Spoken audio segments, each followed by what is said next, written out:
Don't buy that it's competition. I mean, if it's $2.7 million a year, how's a team going to look at that and say, well, wow, 2.7 for repairs, we're gonna win more games because of that? I find that hard to believe. I don't want government interference in how my pro sports teams are run. You guys got enough on your plate. You got almost 7% unemployment in Cuyahoga County.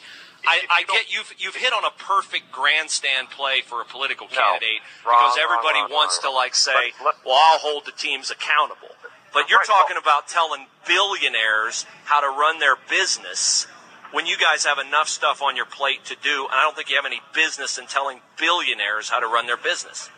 And here's the thing. You mentioned performance clauses in building certain buildings or whatever. There's not somebody trying to tear it down as you're building it. So it's not exactly the same. There are teams playing against you and other teams trying to perform while you're performing. So the analogy is not exactly correct. And also the very nature of the win tax is that you're implying, not you personally, well, maybe you personally, the tax is implying that they're not trying hard enough.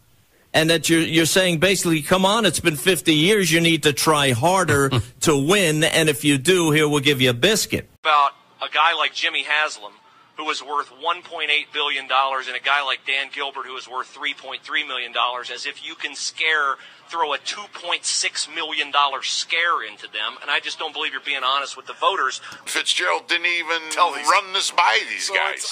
It's strictly a publicity stunt, free advertisement. See, that's what kills me. When we criticize these sports franchises and we go on for hours and hours, do you realize the free publicity they're getting? We're talking about them. We're making people think about them, yes. But you want to talk about... You think a politician doesn't realize that? Oh, they have to. And as you were talking to Greenspan, I was just going on the web and I put in the name of what happened today.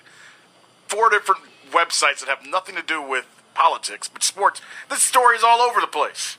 And we're getting made fun of. Something wrong with a guy who's never had a job in the private sector being and posing himself as an expert in the private sector.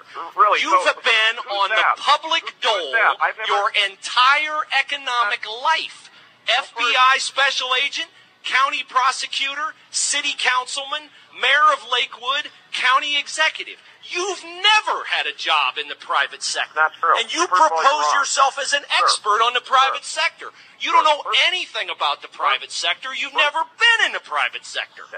First of all, if you're done, you're wrong. I have had jobs in the private sector. What you did was... What, painting as a college kid in high school?